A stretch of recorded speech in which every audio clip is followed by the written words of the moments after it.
I can only remember so much for a man as young as myself. I seem so joyous about it, and everything seems so vivid. Is it truly impersonal that I have to share such ponderings in such a widely seen form?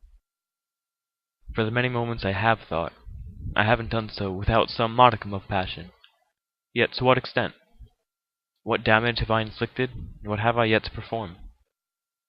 It all seems like some controversy plastered from across a pond that stretched forever, sung by some wandering minstrel as tempers flared, and I had begged to sing such a swan song. It was a passionate piece that had probably thrown me aside even more tempers that had no reason to be, other than a muddled mix of emotion and logic. Whatever it may be, I try to make this a story after. I present this as a piece constructed hastily from my afterthoughts and fantasies, with a shifting focus between fantasy and solid fact.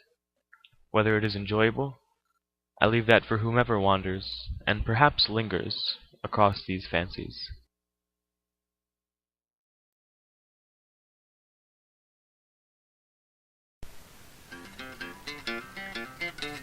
Ever since I was a little boy, I've always wanted to dance amidst the trees, being free of the restraints of Apollo and entering the realm of Dionysus.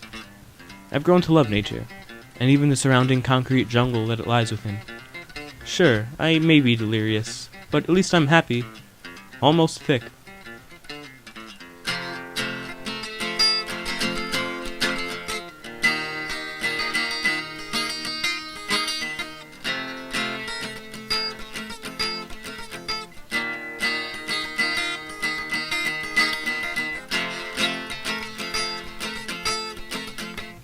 I don't consider myself to be an insecure lad. I like to venture the places none dare to explore. I remember that certain time where I ventured into the places that many men and women alike have been swallowed by, although I don't know much about them. Maybe they're just holes in the earth. I'd say from there, my musings might as well have been my end, especially during that one night, when I was still a lad and had read a nice long poem for some strange organization known as the Society for Literary Advancement and Gestation. Yes, I know, slag.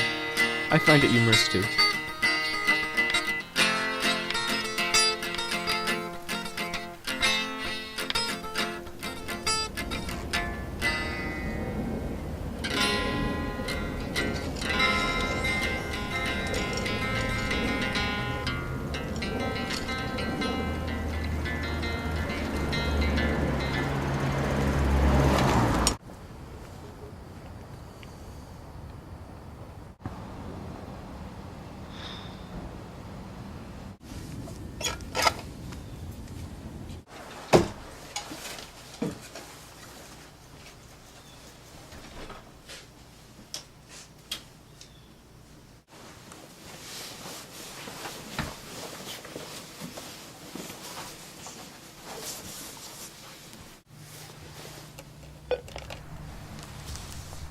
Hi, Gerald. It's Mary. Haven't spoken in a while. I've had my problems. You've had yours, and everything is just peachy. If you get this message, call me back as soon as you can. Hi, Mary. It's good to hear from you. Have you been well? Oh, Jerry, I've been well. I just tried calling you. I was rather lonely and figured I would speak with a friend, but they said you weren't there. Thanks for the thought, but it wasn't necessary. Anyway, you up to much these days? Not really. Just tending to the garden and looking after the wee ones. You know how bonkers my brothers can be when I'm out. Same here, except for the kids, especially since my time away. I have the house to myself since they left and I was dismissed. Wow. Still with the rent scot-free. Anyway, I know it's been rough for you, what with you being alone, but at least I still care for you. Thanks, Mary. It's not every day someone special like you has to deal with someone with a title like mine. I know, but I feel as if you always have to expose that sad story every time we talk. You know you can't hold a grudge forever. Of course. You're right, and I'm still biding my time. Maybe it's best to forget about this whole ordeal. Let's say meet up near Plum Beach, get a good steak. What do you say? Oh, it would be good to see you after what we've been through. Indeed. Anything is good for the both of us. I'll meet up with you later. I'll see you then. Nice talking. Ah, a good friend of mine, Mary Whiteyard. Remember that group I mentioned? Slag? Well, that's how we met. We went to the same elementary school where these people had held a small competition that garnered a rather large audience. I really hope I don't keep you here long, but I've been writing this piece for 3 years straight. It's an epic tome I like to call Thick as a Brick. I really don't mind if you sit this one out. My words but a whisper, your deafness a shout! I may make you feel, but I can't make you think. Spin me back down the years and days of my youth. Draw the lace and black curtains and shut out the whole truth. Your bread and water's going cold. Your hair is short and neat. I'll judge you all and make darn sure no one judges me. See there? A man is born, and we pronounce him fit for peace.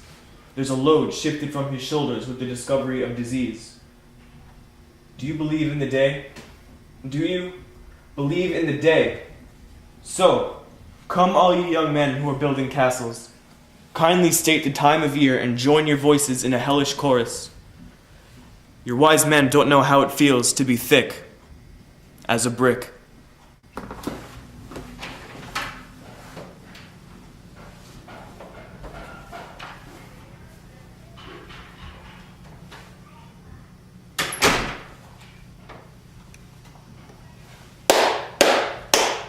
My goodness. That poem was captivating, brilliant, absolutely wonderful.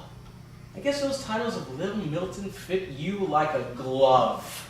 It's nothing to get excited over.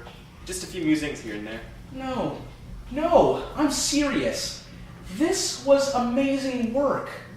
How do you come up with such intricate passages and lines? It took some serious axle grease, and the heart and soul only a guar can offer. Oh. So you know what that word means, do you? Well, if I remember correctly, it's a rare term stemming from Old English. It describes a person who displays characteristics of a soothsayer or imaginative thinker. So, but to us, the administrative body of Slag, as well as me, Mr. Johann Parrott Esquire, you can call me Polly if you like, I am sorry for lack of introduction, that word is the most frowned upon profanity. You, young man, should know better than to say such words. Are you serious? This word is nonsense to many, if not all people. How can you judge me because of a mountain of mere nothingness that you made? Nothingness, you say. Get out. We'll talk about this outside. That indignant reply has cost you the title of first place, as well as disqualified you from any competition in the world having to deal with literature. And I think some help is needed for those deep thoughts of yours. You want to know why? Just come here. I'll explain why. Deep thoughts are always a bad sign. They're always a sign that you could end up working for a profession that you don't want. You could become a hopeless dreamer, a psychopath almost. And you know what? With that, I take my leave of you.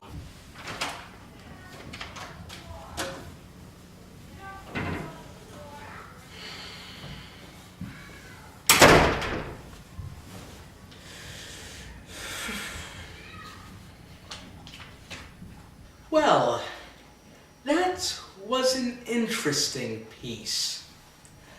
However, the author and I had some disagreements backstage. And in light of such discrepancies, he's been referred to a home for the gifted.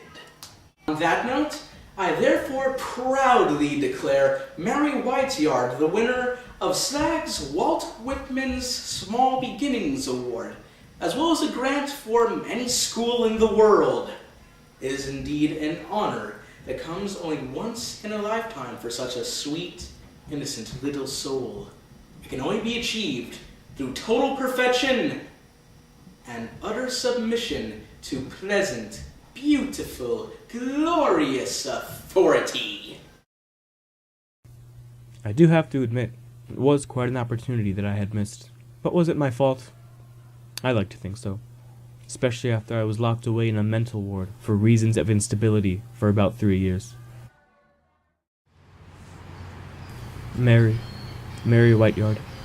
For those 3 years, she's been the only companion I've ever had the confidence to confide in, who had the privilege of living outside those walls. The only other people were the warden, and the many my age who had simply come to scoff and loaf.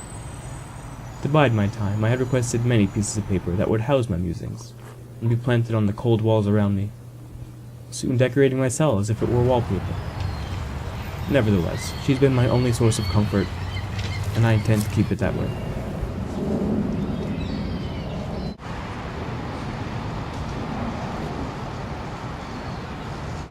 Mary, it's good to see you after all this wait. What wait? It's only been an hour since we last spoke. Well, I still have to get reacquainted with the concept of time.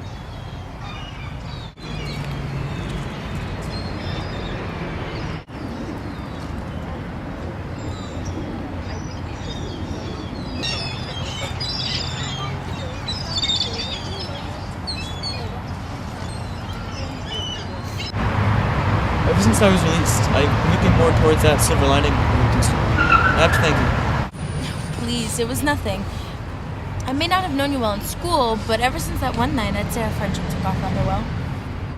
I hardly knew something so sweet could come from something so bitter and resentful.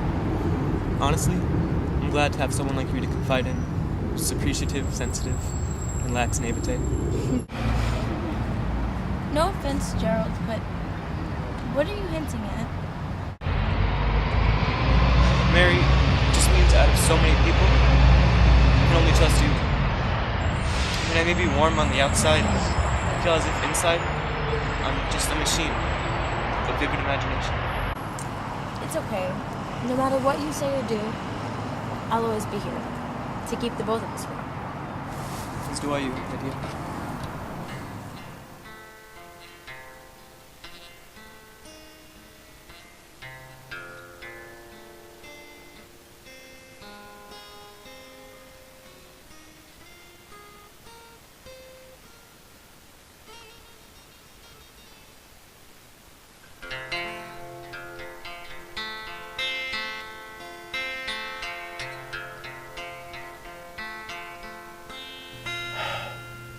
I wish all of my life were so simple, so warm, so thick.